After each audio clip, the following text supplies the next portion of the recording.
about all these fools and rascals that are rotting in material existence, and I want to do something to help them. And Prabhupada was saying this is the mood of a pure devotee.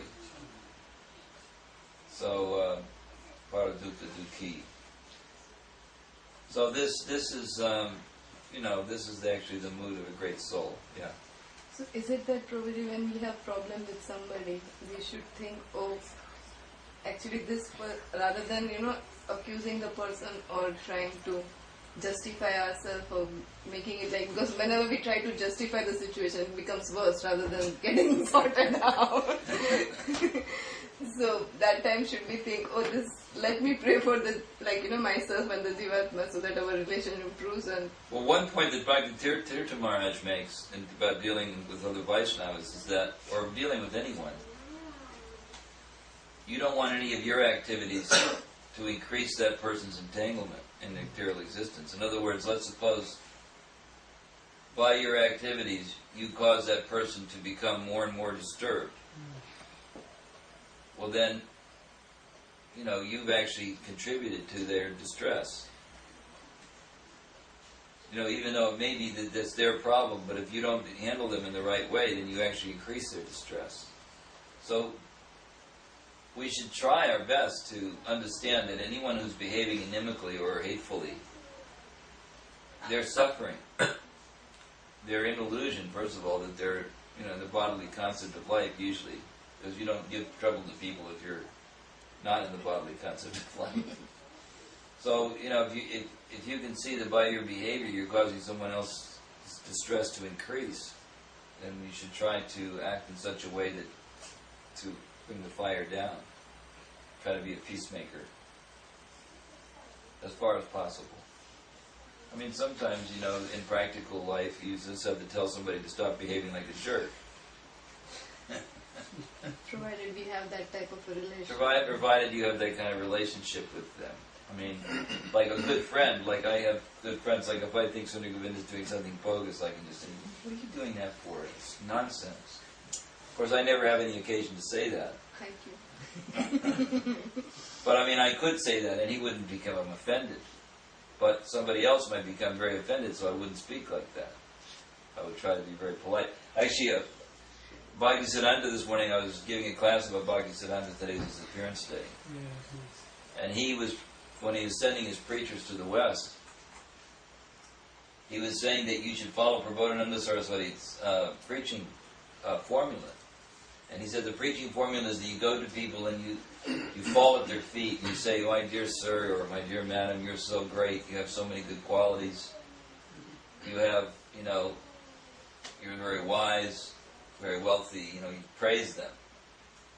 Now whatever nonsense you just put that at a distance, he says.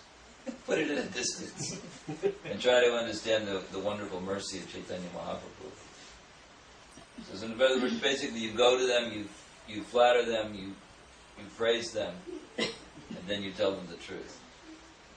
You're trying to attract them to the glories of Chaitanya Mahaprabhu. So that kind of compassion is such an important element.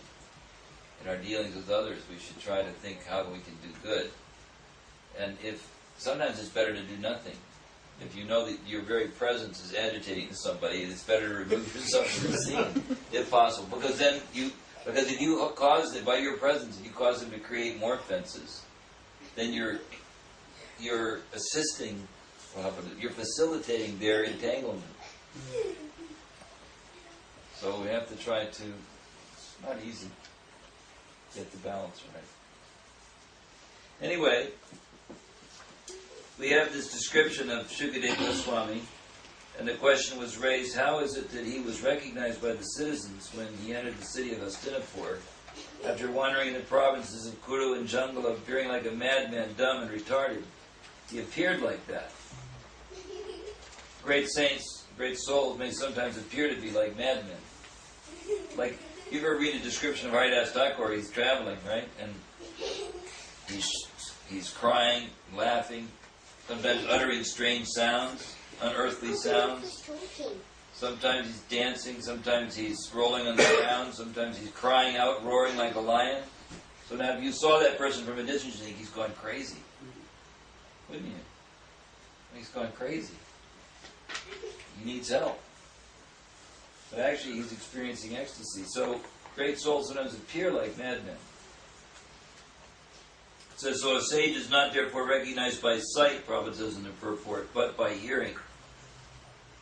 You can know whether a person's a fool or not when they open their mouth. Prabhupada used to say that. If a person can be considered very wise until they open their mouth, then we know whether they have any wisdom or not. If all this rubbish comes out, then you can understand, well, they look very brave and saintly, but actually they were fools. So a great soul, a great sage, is the way to see, is not, you approach them by to hear. That's the way that you can... Now, Sukadeva Goswami was a great sadhu. He could speak on the transcendental activities of the Lord. He didn't satisfy the whims of ordinary citizens.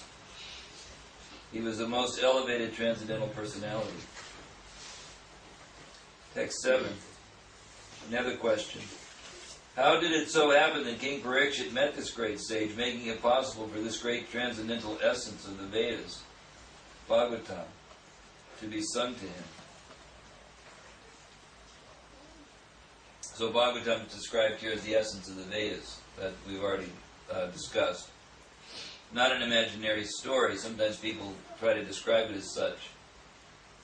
And it's sometimes called, Prabhupada mentions Shuka Samhita. What does that mean, Shuka Samhita?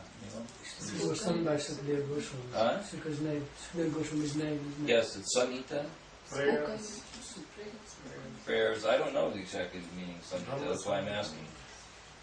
Brahma Samhita. Prayers sung by Brahma, or is it prayers, or some kind of composition? Collection of probably. I think it's composition. Sahita means collection. As Collection. far as I know. Okay, It's a collection of beautiful prayers then, by Shuka. Or at least, anyway, so if anybody would like to try to find out for next time, who will take this assignment? Since I usually do all the assignments.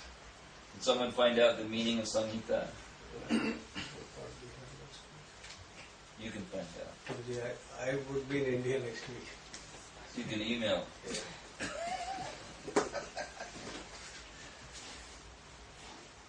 You can email Sundar Govinda or me or whoever.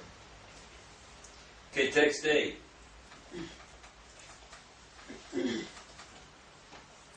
He, Shukadeva Goswami, was accustomed to stay at the door of a householder only long enough for a cow to be milked. And there's a very important point here, is that he did this just to sanctify the residence. And Prabhupada makes the point, this point in the purport, at least this is the point that I consider to be important. It says, those who are in the renounced order of life and dedicated to the mission of preaching the message of Godhead should learn that they have no business with householders, save and except to enlighten them in transcendental knowledge. Such asking for alms from the householder should be for the purpose of sanctifying his home. One who is in the renounced order of life should not be allured by the glamour of the householder's worldly possessions and thus become subservient to worldly men. So a person in the renounced order is not supposed to be dependent upon the householders. Although he goes to their homes and he accepts some charity. It says long enough to milk for a cow to be milked. Means he was going to take a little milk, and in exchange he was going to give them benefit of transcendental knowledge. So sometimes I just read a whole amazing essay by Bhaktisiddhanta. Maybe I'll bring it. Actually, I have it with me. Nice. I don't know, but where he talks about the proper behavior of sannyasis in the Gaudiya Math. Have you ever heard this? Could you please Would you like to hear that? Yes, I mean, it's please. really. This appears there. I mean, this. When you hear this, he uses the word foppery over again, and I just need to Sorry, say what? foppery, F-O-P-P-E-R-Y. It means behaving like a very luxurious, materialistic person. You know, someone who's full of materialistic false ego and fancy clothes, and thinking constantly about how he can be more glamorous and have more material possessions and things like that. Anyway, I have this, so I just have to find it. It may take me a minute.